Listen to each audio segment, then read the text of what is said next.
Hello, everybody. You got ourselves a top 5 heroes of every role for 7.30 video.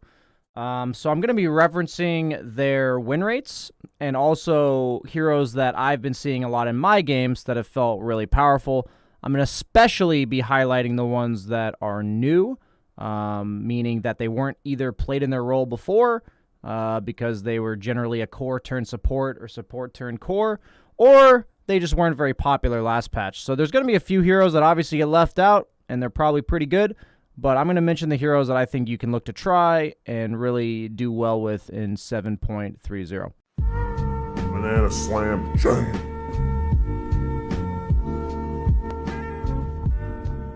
So for 5 position, the number one absolutely busted hero is OMNIKNIGHT. They have buffed his Heavenly Grace to 38 strength at max level, and it doesn't seem like all that much, but for whatever reason, it's just enough to send him over the edge. He's just absolutely bonkers. His win rate is 53.6%, and every time I have him in my games, I did a analysis of him in one of my ESL games. He's an Oracle that's like a strength hero that instead of having to wait to cast his ultimate to save you, he just has to preemptively cast his W. So once he's casted his W, it's literally 10 seconds of invulnerability to that target because it gives them 760 HP with 50% status resistance and 20 health regen. And you don't even account for the health regen that you get from strength, so it's even more than 20.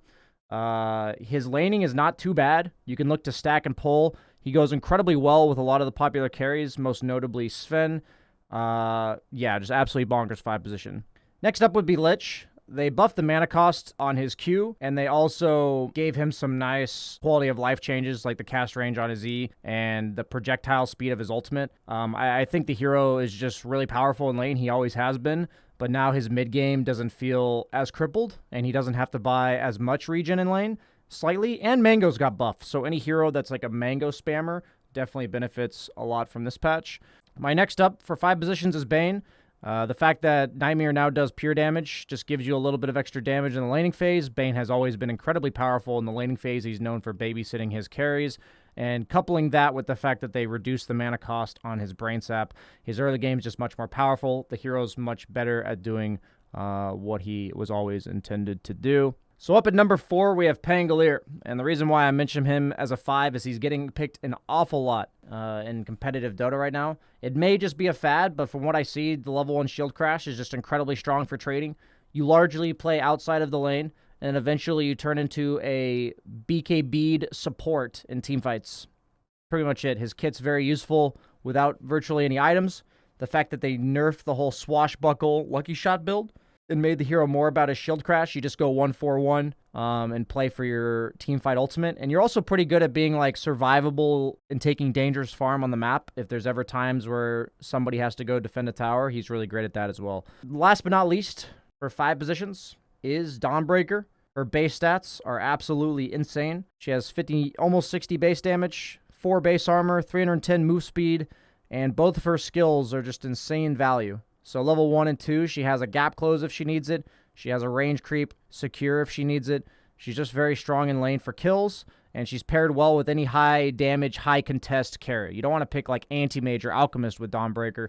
You want to pick the Trolls, the Gyros, you know, these heroes that want to brawl, the CLINKZs with the Dawnbreaker. My honorable mentions are Treant Protector as well as Silencer. I don't know too much about Silencer. I've seen him a little bit in my games, but he does have the absolute highest win rate on the patch, which is 54.6% in all pubs, so definitely worth noting. He already got nerfed as well, so Valve apparently has recognized this as well. And then also Treant Protector, who feels like one of the strongest melee supports right now, and even though he got apparently nerfed in 7.30, it's felt very good to have him on my team. I've had him on my team several times. Next up, we got 4 positions. Number 1... most broken that is not reflected in his win rate, which is slightly below 50%, is Keeper of the Light. The fact that they made his channel time go from 4.1 seconds to 3 seconds at max level is insanely noticeable. You barely feel it, the level 1 and 2, and you feel it insanely amount later on. He's the master of stacking, which has not been nerfed. He shoves in the lane, utilizes the big camp. You got to make sure you de-ward that. And the fact that you're just a mana steroid for anyone else on your team And the magic amp from this is also insane. So we'll be mentioning more Coddle later. Next up is Tinker. Tinker is a 4 position that plays very greedy. And the reason why he's more of a 4 position, in my opinion, than a mid, but he can be played as both, is the fact that he no longer needs boots of travel if you've been living under a rock. So his harass in lane is absolutely absurd. His rockets are reliable 250 damage when you spread it across 2 targets for 80 mana. It's just really efficient. As long as you have like a strong independent offlaner that doesn't need constant babysitting, Tinker's just really strong, and it feels like eventually a complete nuisance to deal with. Next up at the 4 position, I got SKYWRATH Mage. I mentioned him because he's got a super high win rate, and he got some really nice buffs. He's at a 52.7% win rate. Atos as an item got buffed. His concussive shot got buffed level 1. His arcane bolt got buffed level 1. And then his ultimate does damage in a faster interval. So they have to be stunned and locked down for a less amount of time in order to deal the full duration of damage. And SKYWRATH Mage has always been really popular in pubs for his solo kill potential and overall catching people out of position. So especially the lower MMR you go, the more powerful SKYWRATH Mage will certainly be. Hero that has felt absolutely bonkers in my game, that comes in at number 4, might even be higher, is Vengeful Spirit. The buff to this ultimate is pretty insane. What they did was, first off, it does 50 damage if you swap somebody on the enemy team, which makes it so they can't blink out. Huge quality of life buff. But on top of that, you and the target you swap get damage reduction. I've seen the damage reduction save the Venge, as well as the targets they've swapped numerous times. Usually swap meant absolute death for Venge, and now she's just got a ton of extra EHP for the next 3 seconds, and that's usually how fast you died. I put her here at 4, but I also think she can be played as a 3. I think in the off lane, she's just really strong at pushing in the lane, pressuring the carry, and then eventually providing her team with shit tons of minus armor and free damage, and a save that just doesn't absolutely kill her anymore. And her win rate is quite high at 52.9%. Last but not least, for the 4 positions, a lot of people are going to be upset with me for this one, but is coming in at PUDGE. I think this may be one of the best patches to not absolutely completely grief your team when it comes to playing 4 position. You can look to go boots with virtually no regen, just a couple clarities, maybe like a sentry, and then fly yourself some regen. The biggest part about Pudge is that you can hook the range creep to secure it for your offlaner, making sure they don't get denied if they need it. And then you can play outside of the lane a lot. You're kind of a menace. You can just cut the second wave, drag it behind your tower, and make it so you're playing the dodge game. And while you give your offlaner solo experience, you can go hook creeps. Seems like a small thing, but it feels absolutely bonkers when you compare it to the rest of patches that have Pudge in it. And his win rate is above 50%. It is at 50.8%, and we know how many people pick this hero to grief. So I feel like this hero is artificially deflated when it comes to win rate. So if his win rate is 50.8%, that says a lot to me. Honorable mention for 4 position would be Dark Willow. Still feels really powerful in the lane, as well as just really obnoxious to deal with in general. They gave her slight nerfs because she was really strong last patch, but if you spammed her a lot last patch, I think she's still pretty solid now. Moving on to 3 position. No major surprise here. We're going to go number 1 is LYCAN. Helm of the Overlord, still absolutely busted after 7.30B, and his laning stage is pretty reliable. He's mainly an offlaner now because he builds the auras and eventually gets the creep. You have a pretty reliable laning stage because you just rush the Helm of Iron Will as armor and regen, which solves all of his issues as he has low armor and he just wants to sustain in lane. And eventually, no matter how bad your lane goes, once you get 6 and you have a Helm of the Dominator, you push the carry out of lane and you take their tower. So that means he's a pretty reliable pick to do his job no matter what game he's playing, and he is constant split push pressure, and that's what he's all about. He's very similar to the next hero in the way he plays, which is BEASTMASTER, same idea, different matchups in the game, but he's more of a disable than LYCAN. LYCAN's more about the constant pressure of running at people, while BEASTMASTER is the pushes in the lane just like LYCAN, but he's looking to kill you with it. Very similar, but fun heroes if you want to be able to micro, and they're very powerful right now anytime Zoo meta is online. New hero of the patch, was pretty dead last patch, is coming in at number 3 is Night Stalker. His win rate is 52.6%. The quality of life buffs to his ultimate feel really powerful. They increase the cooldown by 10 at all levels, but they increase the duration with this level 10 talent. So it goes from 30 seconds to 40 seconds. And since you usually spend the last 5 to 10 seconds disengaging, it extends it from effectively 20 seconds to 30 seconds that you can just run at people with no fear. Night Stalker's Dark Ascension is one of the most powerful abilities in the game. It's incredibly scary. I've laned against it as a carry. Yeah, it kind of loses lane for the daytime, but I haven't really played a lane yet where once it hit nighttime, I'm not booted out of lane. So Night Stalkers are going all types of builds. I've seen Acceptors, I've seen Echo Sabers, I've seen just BKB Blink. There's a lot of different options for you. You can build to be a right-clicker, you can build to be more utility, but overall his kit's always been really powerful, but now his Dark Ascension is just incredibly scary. Next up is Sand King. I think last patch he was already coming into meta. He's really good against a lot of the popular carries right now, and he's the best point-click stun in the game. When it comes from the offlane. A lot of the other stunners, such as Mars, got nerfed. And the thing about Sand King is, unlike LYCAN, but similar, is that rather than taking your tower, eventually he will free farm. There's just no carries that want to run into a level 3 Sandstorm. And what you can do is you can just eventually get level 3, level 4 with level 2 with 2 points plus in your Sandstorm and start cutting behind the tower and dragging creeps into creep camps and couple that with Caustic. It feels really hard to shut this hero down as long as he doesn't screw up the first like level 1 and 2. So on Sand King, if you can learn to get out of level 1 and 2, oftentimes with Tranquil Boots, Sand King is incredibly powerful. So just really like this hero, and the biggest buff to him is the Sandstorm Radius at level 15. It almost increases the area that your Sandstorm covers by about 50%, and it's effectively 150 range that you can position yourself safer when you are cutting side lanes, when you are defending towers, when you're contesting Roche. It's just really impactful for positioning when it comes to like objective defense. Last but not least, for the 5 positions is Venomancer. The rework to his ultimate. I did some math during the patch notes, but effectively it is way more damage as the game goes on to any tanky targets, and it's about the same to heroes that are relatively squishy like supports. And it just feels like he scales a lot better in the game.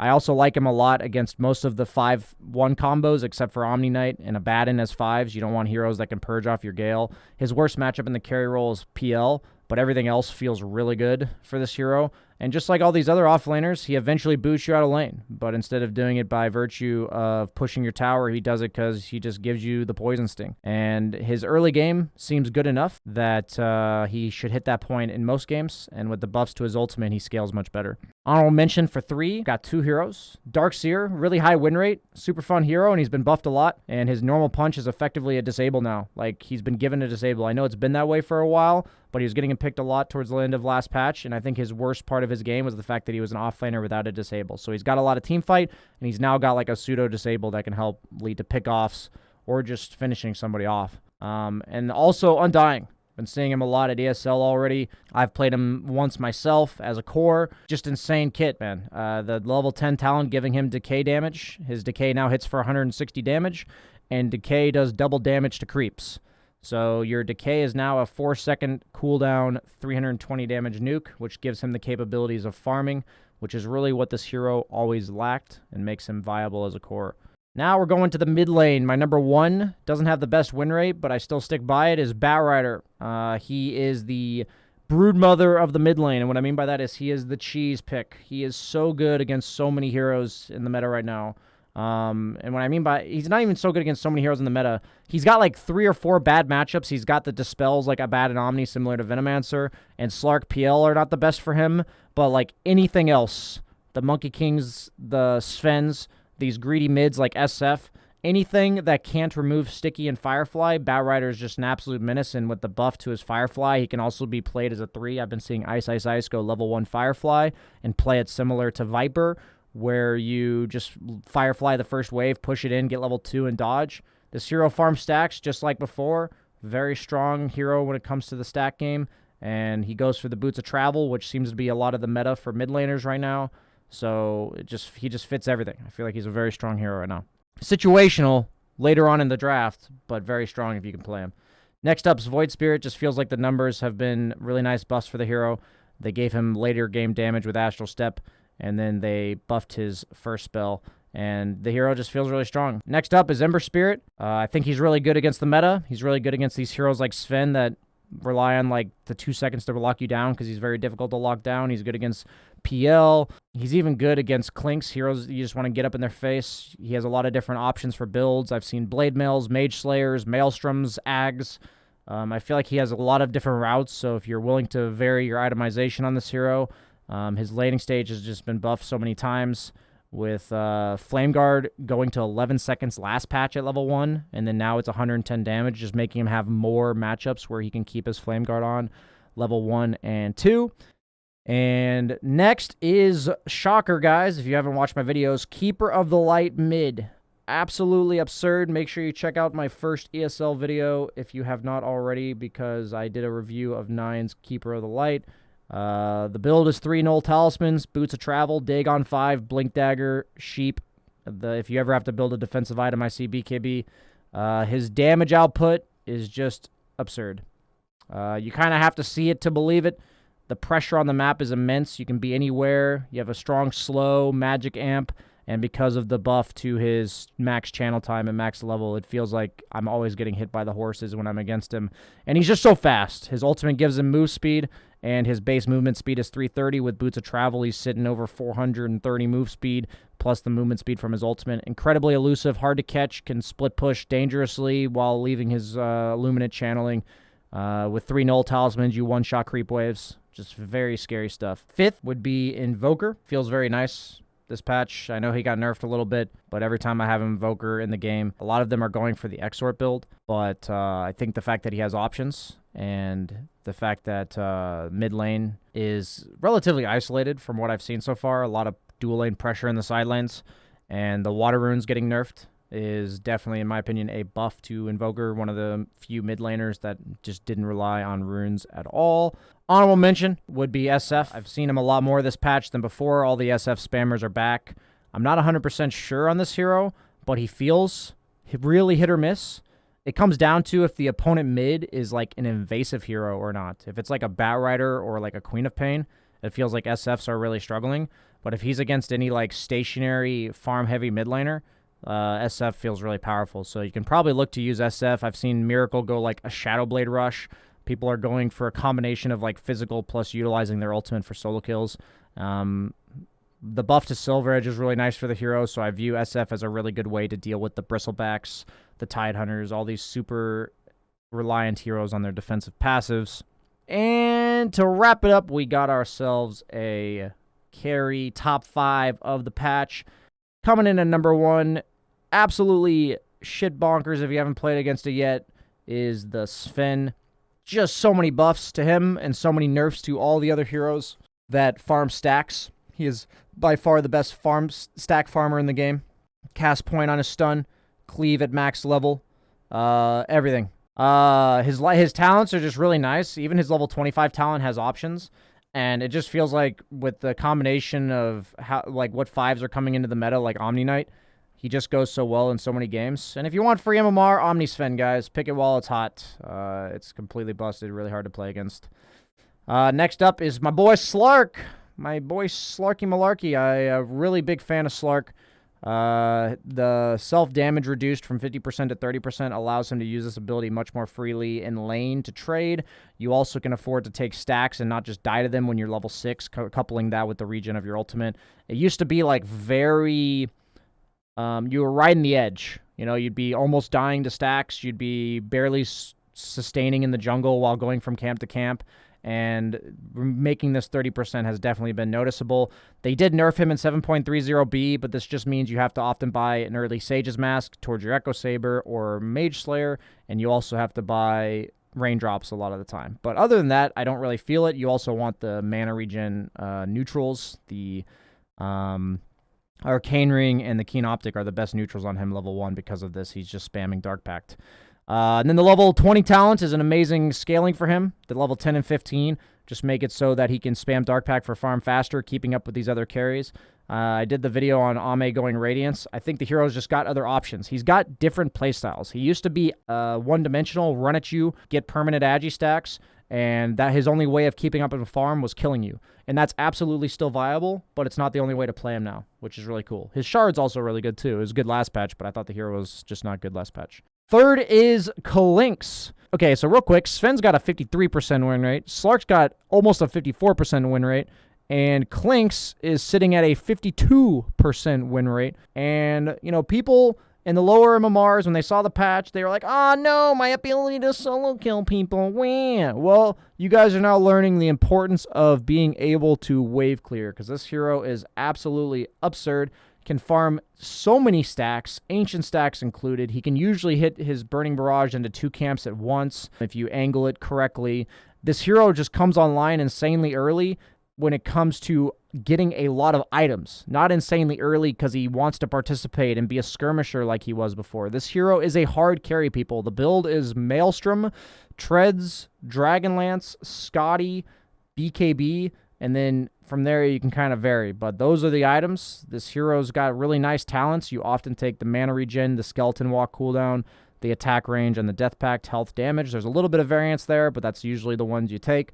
And the shard is really nice to get sometime between 20 to 30 minutes as well. Very nice shard. The skeletons spawn on when you come out of your invis. Fourth is PL.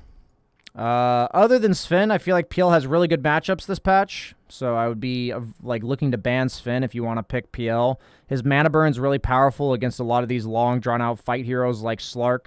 And also, he's really powerful at closing the gap against all these range carries like CLINKZ and Gyro, and these heroes that struggle with... even though they have area damage, PL's the only illusion hero that can really sustain it. If CLINKZ uses Burning Barrage, you use your W. If Gyro pops Flat Cannon, you also use your W, disengage and re-engage. You play around their cooldowns better than yours. PL just feels really powerful in the right games. So if the opponent has limited AoE... PL comes in at fourth because situationally I think he's incredibly strong still and super annoying to deal with in the right games. Fifth for me is Gyrocopter. I know his win rate has dropped a lot. I feel like the hero's different. You know, last patch I gave you the Flat Cannon build. I feel like with the nerf to Flat Cannon, early levels until you get level 10, coupled with the fact that level 10 no longer gives you a damage talent, the Flat build is just not viable anymore. So what I see about Gyrocopter, Sumail goes in early Sage's Mask, built into his build, maybe a few clarities, but you're still usually maxing flak like 2-1-4, but you're also looking to use Rocket Barrage to battle heroes, and you're still doing about the same build. You can consider a Maelstrom, but it's usually the Ag Scepter, and his late game is just still incredibly scary, and you can usually man fight these other heroes that are in the meta right now, and his laning stage is still really powerful. You really want to pick him with save supports, though. Really good with OMNIKNIGHT, really good with IO. Any hero that keeps him alive just a little bit longer to pop his Satanic is pretty impactful for Gyro. Honorable mention is Luna. Out of all the heroes from last patch that were popular, I feel like Luna, TB, and Medusa. I think Luna's still the best one. Medusa feels rough to me, even though her win rate's still higher than Luna's. I feel like she's very punishable, but if you can get past the early game, Medusa's still strong. But Luna, her numbers just got nerfed a little bit, but she's still the same hero that she was before. But you just have to be careful where I feel like she's basically just a discount Sven. I feel like I'd rather be Sven in almost every circumstance, and I'd rather be Sven or CLINKZ. So just keep in mind that Luna is kind of like the reject carry, where like if the super broken ones are banned or you don't know what else to pick because those other ones are picked or something, Luna's your go-to option. But I wouldn't pick her over those heroes really ever. So that's it. Hope you guys enjoyed my top 5 heroes in every role, and look forward to giving you guys more 7.30 patch content. If you guys like this video, please like it, comment, subscribe. All the stuff that helps me make more money off of you. Thank you. Have a good one. Bye-bye, guys. Bye-bye now.